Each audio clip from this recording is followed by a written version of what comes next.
Selamat pagi teman-teman dan selamat pagi Pak Restu. Saya yakin kita semua pasti tahu mengenai istilah farm to fork, di mana merupakan proses dari petani hingga ke konsumen. Nah, yang kita tahu proses ini bersifat irreversible. Kemudian saya dan Alifa berpikir, mengapa kita tidak mengubahnya menjadi reversible, di mana menjadi fork to farm.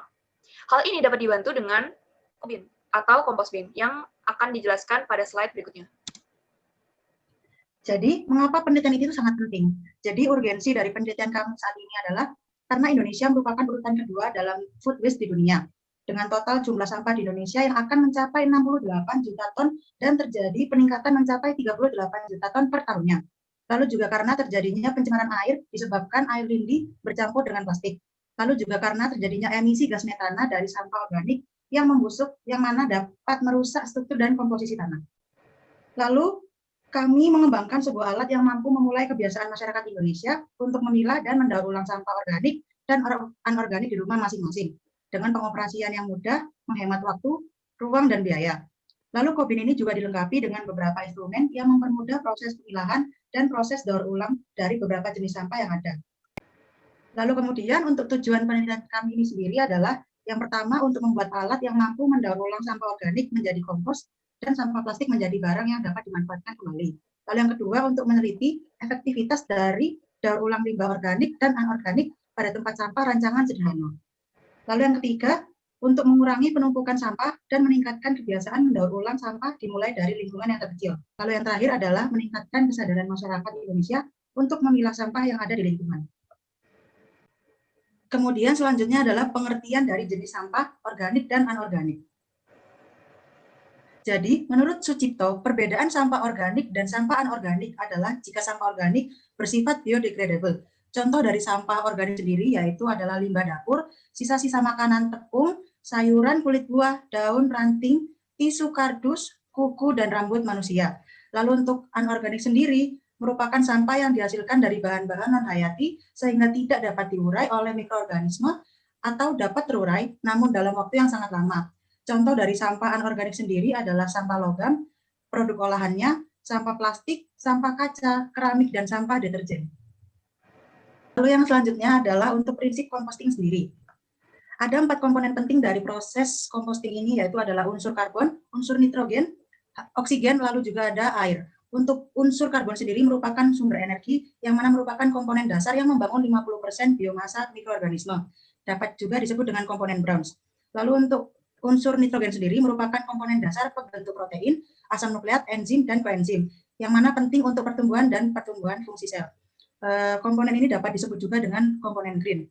Lalu untuk oksigen, kandungannya sendiri, untuk konsentrasinya harus lebih dari 10% untuk menghindari proses anaerobik, yang mana proses anaerobik sendiri dapat menghasilkan metana yang berbau tidak sedap dan menyengat, dan 26 kali berpotensi menyebabkan emisi gas rumah kaca dibandingkan CO2.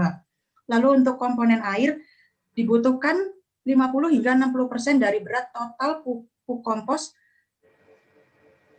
sehingga jika kadar terlalu rendah maka akan menjadi inhibitor bagi mikroba.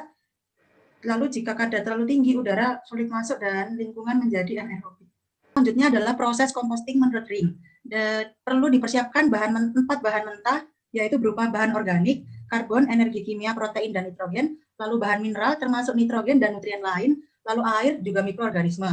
Lalu bahan mentah tersebut dimasukkan ke dalam suatu sistem yang akan menghasilkan produk samping berupa air, panas, dan juga CO2.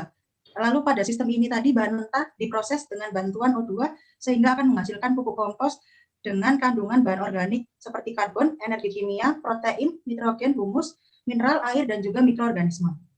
Kemudian terdapat food recycler yang sebelumnya sudah dikomersialkan, yaitu yang pertama Zera, yang kedua Orko, yang ketiga Food Cycler, dan yang keempat Sujen. Keempat alat ini memiliki kelemahan, yaitu rata-rata menggunakan listrik yang cukup banyak dan harga jualnya juga sangat mahal. Pada prinsipnya, alat ini bekerja dengan 3 proses, yaitu drying, grinding, dan cooling. Drying ini untuk pemanasan bahannya terlebih dahulu, kemudian digiling, dan setelah digiling memasuki proses pendinginan. Nah, di sini terlihat bahwa alat ini bekerja sekitar 24 jam, di mana yang berarti listriknya itu non-stop selama 24 jam, yang tentunya kurang applicable untuk orang-orang rumahan karena listriknya cukup banyak. Hal ini kita tangani dengan produk Kobin, yaitu yang akan kita buat dengan beberapa langkah. Jadi yang pertama, kita siapkan dulu wadahnya dengan dimensi 70 kali 30 kali 85 cm. Bahan wadah ini adalah aluminium, kemudian diamplas sudut-sudut tajamnya.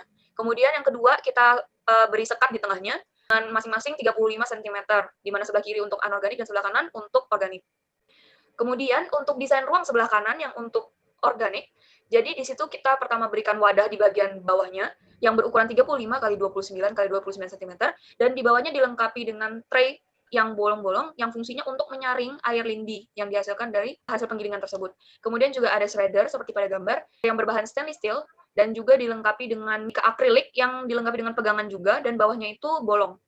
Dan ukurannya 34 kali 30 kali 40 cm. Dan ini untuk ruang sebelah kiri di mana terdapat tiga tempat. Wadah yang paling atas, yang paling pertama, itu berisi plastic string maker. Nah, seperti pada gambar. Dan ini bahannya stainless steel.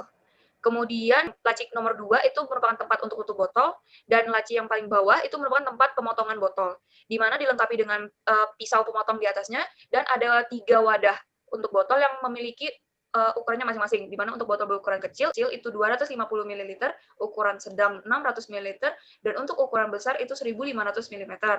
Dan dengan mudah pengguna dapat langsung meletakkan botol tersebut sesuai dengan tempatnya, dan tuas dapat langsung ditekan untuk memotong. Dan jadinya seperti pada gambar di samping. Kemudian, bagaimana sih cara kerja alat ini? Jadi yang pertama untuk sampah dapur terlebih dahulu. Sampah dapur masuk ke sebelah kanan karena dia organik. Jadi setelah masuk, kemudian kita giling dengan shredder yang sudah tersedia. Itu bisa diputar ke depan ataupun ke belakang. Dan kemudian airnya akan secara otomatis tersaring dengan tray tersebut. Dan hasilnya akan seperti ini. Bisa dilihat jika hasilnya masih kurang halus, pengguna dapat memasukkannya kembali ke atas dan digiling 2 kali. Kemudian kelebihan dari alat ini, kita juga bisa menggiling material browns. Seperti yang sudah dijelaskan bahwa untuk membuat pupuk kompos dibutuhkan juga material browns. Material browns itu apa? Dapat berupa kardus, daun kering, ranting pohon, dan sebagainya.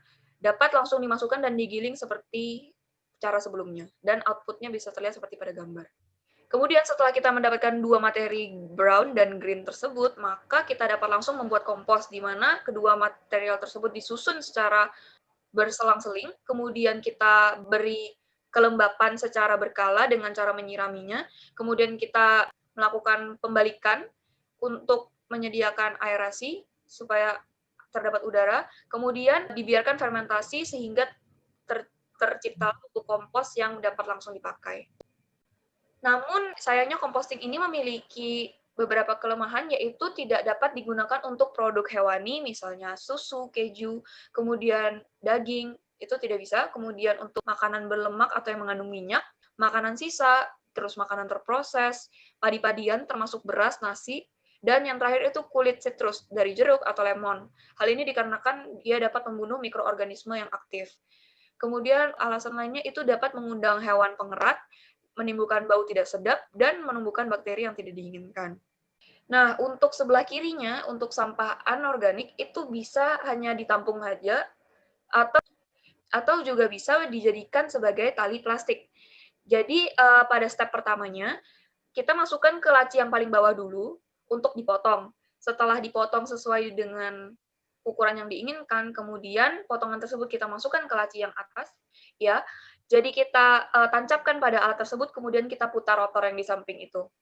Dan setelah itu hasilnya akan menjadi seperti pada gambar. Nah, kurang lebih begini proses pembuatannya, cuman karena di sini penggunanya menggunakan tangan sehingga itu dapat melukai tangan. Jadi kita lengkapi alat tersebut dengan rotor. Nantinya tali ini dapat dimanfaatkan untuk menarik mobil, mengikatkan kursi, menyambungkan barang-barang yang susah digabungkan, itu karena tali ini sangat kuat. Nah, jika tidak ingin dibuat menjadi tali, kita juga dapat membuat berbagai macam, misalnya tempat garam, atau menjadi untuk tempat penanaman nanti, jadi pupuk komposnya ditaruh di sini juga bisa. Kemudian bisa juga menjadi corong, dan sebagainya. Nah, untuk anggaran biaya, ini rinciannya, dan untuk jumlahnya yaitu berkisar 5.153.300. Nah, lalu untuk jadwal kegiatan kami sendiri adalah 5 bulan. Jadi untuk kelebihan Kobin sendiri, yang pertama pastinya lebih murah, Lalu yang kedua juga adalah keunggulan kami, yaitu tidak membutuhkan listrik, berbeda seperti yang sebelumnya. Kemudian yang ketiga, kita juga bisa mempercepat pembuatan pupuk kompos. Dan yang terakhir, dia juga alatnya sederhana dan aman digunakan untuk anak-anak. Sekian presentasi dari kami. Dan Terima kasih. terima kasih.